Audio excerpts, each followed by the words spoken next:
పోలీసులు దర్యాప్తు చేస్తూ ఉన్నారు. మరింత సమాచారం మా ప్రతినిధి రాజేష్ అందిస్తారు. జిల్లా కాకినాడ రూరల్ ఇంద్రపాలెం గొల్లపేటలో 47 ఏళ్ల మహిళపై వారి భర్త కుటుంబ కలహాల నేపథ్యంలో రాడ్తో దాడి చేయడంతో ఆమె మృతి చెందింది. దీనిపై సమాచారం అందుకున్న స్థానిక పోలీసులు ఘటనా స్థలం చేరుకుని పూర్తి వివరాలు అయితే సేకరిస్తున్నారు. ప్రస్తుతం మన వద్ద ఇన్స్పెక్టర్ ఆఫ్ పోలీస్ చంద్రకృష్ణరావు వారిని అడిగి మరింత సమాచారం అడిగే ప్రయత్నం కూడా చేద్దాం. సార్ చెప్పండి, ఏవైతే ఈ గొల్లపేటలో 47 ఏళ్ల మహిళపై వారి భర్త దాడి చేయడం జరిగింది, అది ఏంటి, ఏం జరిగింది? వీళ్ళది యాక్చువల్గా ప్రాపర్ నర్సీపట్నం అండి.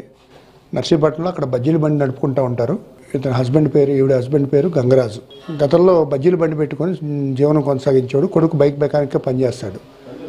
ఇతను ఇటీవల కాలంలో ఏం పని చేయకోకుండా ఇంటి దగ్గర కూర్చోవటం, ఈవిడ్ని అస్తమానం అనుమానించడం, ఈవిడ యొక్క క్యారెక్టర్ని అనుమానించడం, ఆవిడతో గొడవలు పెట్టుకుంటుంటే కుటుంబ సభ్యులందరూ కూడా అక్కడి నుంచి ప్లేస్ మారితే ఏమన్నా సెటరేట్ అవుతాడో అనే ఉద్దేశంతో కాకినాడ కూతురు ఇంటికి దగ్గరగా ఉండొచ్చు అని కాకినాడ వచ్చారు. ఇటీవల కాలంలో లాస్ట్ ఒక 2 months క్రితం ఇక్కడికి వచ్చారు. వచ్చి ఇక్కడ ఈ హౌస్లో ఏదైతే ఉందో ఒక ఇంద్రపాలెం గొల్లపేట అంటారు దీన్ని, పిల్లకాలో గట్టు 2వ వీధిలో ఒక ఇల్లు రెంట్కి తీసుకొని లాస్ట్ 1.5 months నుంచి ఇక్కడ ఉంటున్నారు. అంటే ఇష్యూ ఎప్పుడు జరిగింది, మీకు ఎప్పుడు సమాచారం వచ్చింది?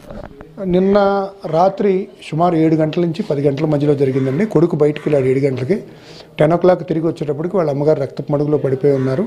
అదేవిధంగా అక్కడ ఒక నాపరాయి ఉంది, దానికి రక్తపు మరకలు కూడా ఉండటం జరిగింది.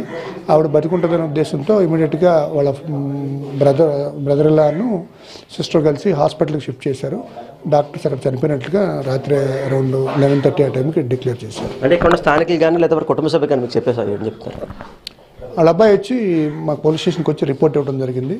దాని మీద మేము కేసు రిజిస్టర్ చేసి దర్యాప్తు చేస్తాం. ఎవరైతే మృతురాలు కొడుకున్నారు వారిని తెలిసిన ప్రయత్నం చేద్దాం. అమ్మ, ఏం జరిగింది అసలు? మొన్న నైట్ ఏమోని నేను 3 గంటలకు వెళ్ళిపోతాను, తర్వాత రోజు నైట్ అన్నాడు. మొన్న నైట్ చెప్పాడు 3 గంటలకు వెళ్ళిపోతాను, నీకు కనబడతా అడగండి, ఫోన్ అది క్లోజ్ చేస్తున్నాను, మీ దారి మీదే నా దారి నాదే అని చెప్పాడు సార్. అదే మార్నింగ్ చెప్పాడు సార్. అదే నైట్కి ఇలా నేను మా అక్కల ఇంటికి వెళ్ళాను. సండే నాకు షాప్ సెలవు సార్. మా అక్కల ఇంటికి వెళ్ళి 8 గంటలకు వెళ్ళింది సార్. 10 గంటలకు అలా వచ్చింది సార్. వర్షం పడిపోతుంది సార్, అందువల్ల లేట్గా వచ్చింది సార్. వచ్చి వస్తే బాడీ అక్కడ అలా పడిపోయి సిలిండర్ దగ్గర ఇది వంట రూమ్లో బాడీ పడిపోయింది సార్. వెంటనే చూసి లైవ్ తీసి అలా పెట్టి అమ్మ అని అరితే ఎవరు రాలేదు సార్. రాకపోతే వెంటనే ఫోటోలు తీసి మా బావాళ్ళు ఫోన్ చేసి వెంటనే వెళ్ళిపోతే మా బావాళ్ళు దారిలో ఎదురైతే ఇచ్చి అంబులెన్స్ ఫోన్ చేసి ఆటోలో తీసుకెళ్ళాను సార్. అంబులెన్స్ అప్పటికే చనిపోయిందని చెప్పారు సార్. ఈ చాలాసార్లు చెప్పి నీకోసం బెరుగుతున్నాను. ఎప్పుడన్నా పోలీస్ స్టేషన్కి వెళ్ళి చెప్దామన్నా ఆయన సైకో టైప్ క్యారెక్టర్ అండి ఆయనది. ఎప్పుడైనా చెప్పినా పక్క పెట్టేసుకొని ఏదైనా చేసే రకం. ఆ రోజు నేను నైట్ లేను కాబట్టి నేను బతికిపోయాను, లేదని నన్ను చంపేస్తాడు. చూసాం కదా ఓవరాల్గా. అంటే ఎవరైతే ఆమె తల్లిని వారి తండ్రి అనుమానంతోనే కిరాతకంగా హతమార్చారు. అయితే వారి తండ్రి కూడా ప్రస్తుతం అయితే పరారులో అని చెప్పి పోలీసులు చెప్తున్నారు. అయితే ఎవరైతే మృతురాలను అయితే ప్రస్తుతం కాకినాడ జీజీహెచ్ పోస్ట్మార్టంకి అయితే పంపించారు. అయితే దీనిపై కూడా పూర్తి విచారణ చేపడుతుందని చెప్పి ఒక పక్క స్థానిక పోలీసులు చెప్పే పరిస్థితి కనబడుతుంది. ఇది కూడా తాజా పరిస్థితి. కెమెరా పర్సన్ సతీష్తో రాజేష్, ఐ న్యూస్, కాకినాడ జిల్లా కాకినాడ రూరల్ ఇంద్రపాలెం గ్రామం నుంచి.